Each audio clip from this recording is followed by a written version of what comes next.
Hello friends, welcome to another video tutorial. Here I would like to discuss Mendelian laws in genetics. Okay, so we know that the father of genetics, Gregor Johann Mendel, he conducted a famous experiment in garden bee or Pisum sativum, belongs to the family Fabaceae or Papilionaceae. He used 7 contrasting characters of bee plant for his experimental purpose. They are plant height, flower color, flower position, fruit shape, fruit color, seed shape and seed color, etc. Among these, plant height, tall is dominant over dwarf. Like that, flower position, axillary dominant over terminal, and flower color, purple or violet is dominant over white. Fruit or pod in Fabaceae, its fruit is called pod. Fruit or pod color, green is dominant over yellow, and pod shape, inflated is dominant over constricted. Like that, seed color, yellow is dominant over green, and seed shape, round is dominant over wrinkled. Okay.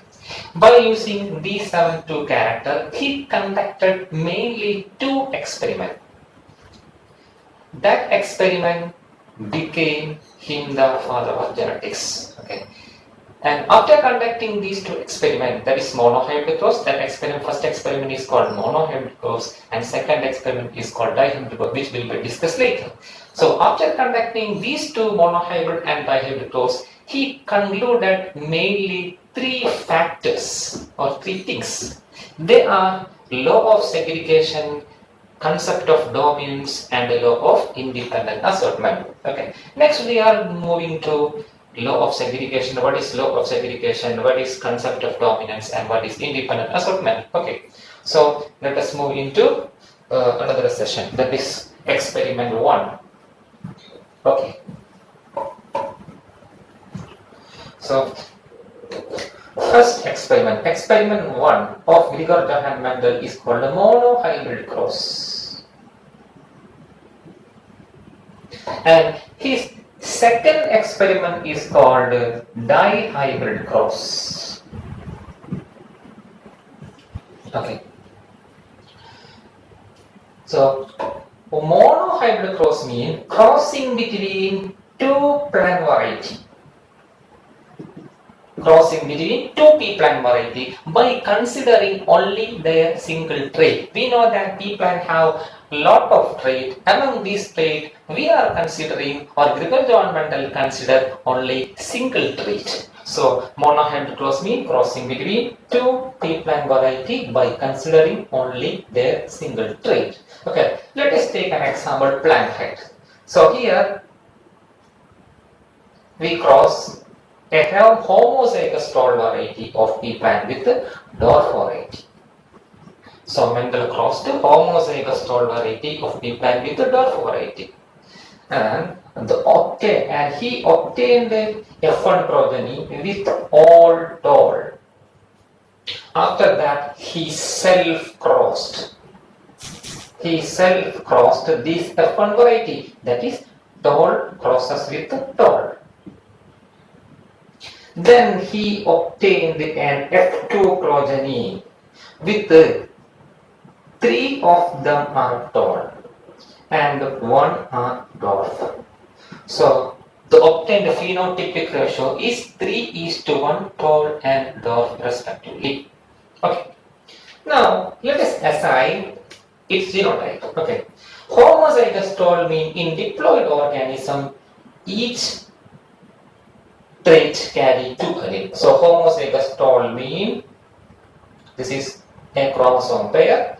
Both the allele are capital T, capital T. Dwarf means both the allele are small t and small t. So during gamete formation, it produces only one type of gamete, that is capital T. It produces only one type of gamete, small t. Okay. So during the fusion, during the fertilization between these 2 gametes, okay, we obtained an F1 progeny with a capital T, small t, that is heterozygous tall. While selfing these heterozygous tall, we obtained 1 capital T, 2 capital T, small t, 1 small t. So the obtained phenotypic ratio is 3:1, whereas the obtained genotypic ratio is 1:2:1. This is the monohybrid cross or experiment 1 conducted by Gregor Johann Mendel. After conducting the experiment, he concluded mainly two things. First thing is called law of segregation, and second thing is called second thing is called concept of dominance. It is not a law, it is just a concept of dominance. So once again, first conclusion is called law of segregation, second conclusion is called concept of dominance. And in law of segregation, it says that each diploid organism, suppose it is a toad, each diploid organism carry two alleles for a particular trait. Now these two alleles are existing together in diploid organism. But during gamete formation, these two alleles move into two gametes. Like that, these two alleles also move into two gametes. So during gamete formation, these two alleles which are existing together depart or move separately into two different gametes. That is the concept of law of segregation. And his second conclusion is called the law of dominance, concept of dominance. It says that each diploid organism carry two alleles for a trait.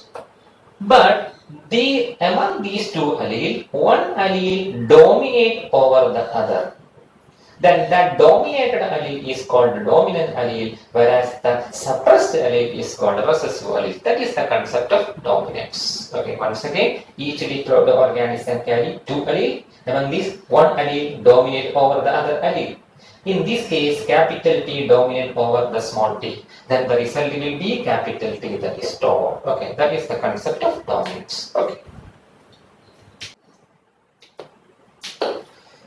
Next, we are moving to dihybrid cross. Okay. Dihybrid cross means crossing between two pea plant variety by considering their two traits. Okay, let us take an example. A plant variety with homozygous round yellow and a plant variety with homozygous wrinkled green are crossed. Then all the F1 progeny obtained were round and yellow. Selfing of these F1, that is round yellow crosses with round yellow, Gregor Johann Mendel obtained an F2 progeny with a phenotypic ratio of 9:3:3:1. Okay. Now let us assign its genotype. Homozygous round yellow means a chromosome. Here, both the alleles are capital R. Round means seed shape. Yellow means seed color. Okay. Capital Y. That is capital R. For simplicity, we are writing capital R, capital Y. But actually, it is existing on the chromosome in a specific locus. Okay. Like that. Wrinkled greens means small r. They are occupying the same locus. Like that, small y. Okay. This is the representation for homozygous round yellow and wrinkled green. But for simplicity, we are writing capital R, capital Y, like that, small r, small y, small y. Okay. During gamete formation, this variety 1, round yellow, produces only one type of gamete, capital RY. Like that, it produces only one type of gamete, small ry. During fertilization, this gamete united together and form an F1 progeny with round yellow, so its genotype will be like this. When selfing of this round yellow, we will obtain a minimum of 16 progeny. Its ratio will be existing in the form of a 9:3:3:1. Let us know what are the different type of gamete produced by this parent. Okay, This parent produces four type of gamete. First of all, this capital R and this capital Y united together and form one gamete. Second, this capital R and this small y united together and form capital R small y gamete. Third, this small r united together, small r capital Y, small r small y. So, where parent 1 produces 4 gamete, like that it also produces 4 type of gamete. So, here the type of gamete n is equal to 4. Here the type of gamete n is equal to 4. So, when a cross was conducting these two parents, we must obtain a minimum of 16 progeny. That is number of different type of gamete in both the parents. We have to multiply the number of different type of gamete in both parents. That is 4 into 4 is equal to 16. Now we are going to cross these two gametes. So for simplicity, we are making a table that is called the Punnett score, which was discovered by Reginald Slipnut. Now I am going to write the gamete of one parent here and gamete of another parent here. Okay, look here. This is the gamete of one parent.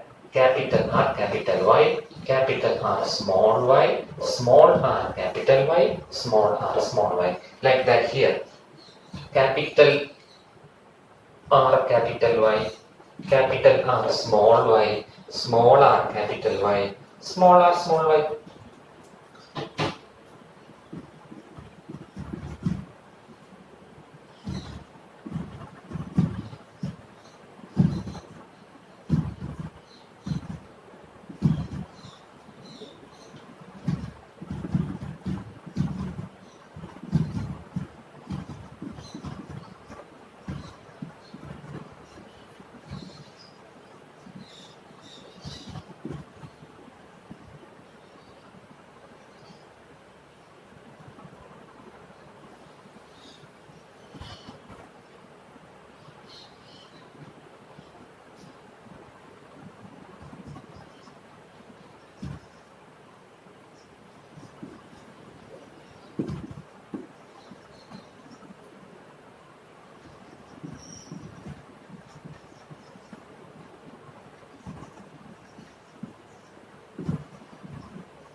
Okay.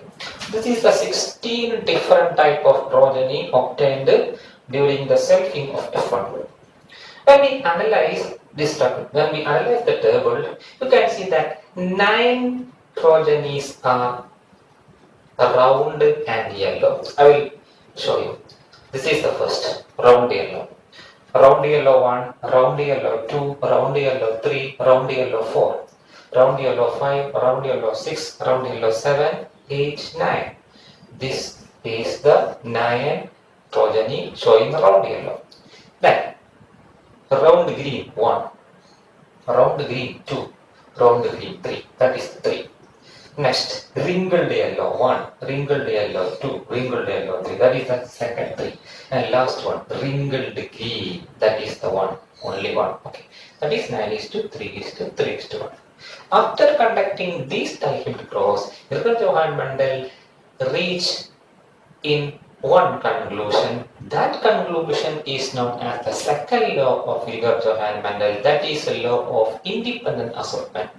It says that when two alleles present at a different locus cannot able to exist together at all, it can be able to move randomly towards the during gamete formation. Suppose in this case, I will explain by using one example. In this case, capital R and small. In this case, capital R and capital Y are two alleles present at two different locus. But in this case, capital R exists along with capital Y. But in this case, capital R not existing along with the capital Y, it can also exist along with the small y. Like that, capital Y can exist along with the small r, and also capital Y can exist along with the small capital R, which indicate that one allele present at when two alleles present at two different loci can move randomly towards each other. Okay, that is the concept of law of independent assortment that happening only during the gamete formation. Okay, that is the concept of independent assortment. Now let us analyze its genotypic ratio. Okay, it will be like this: 1 is to 2 is to 2 is to 4 is to 1 is to 2 is to 1 is to 2 is to 1. Here 1 means capital R, capital R, capital Y, capital Y. Okay. 2 means capital R, capital R, capital Y, small y. It is of 2. Like that, another 2. That is capital R, small r, capital Y, small y. This is 1, this is 1. And next is 4. That is capital R, small r, capital Y, small y. It is of 4. 1, 2, 3, 4. Like that, 1. That is capital R, capital R, capital Y, capital Y. Next 2. That is capital R, small y, small y. This one. Next one. Small r, capital Y, capital Y. Next 2. Small r, capital Y, small y. This one. And last one. Small y, small y. So the genotypic ratio is this, and phenotypic ratio is 9:3:3:1. That's all.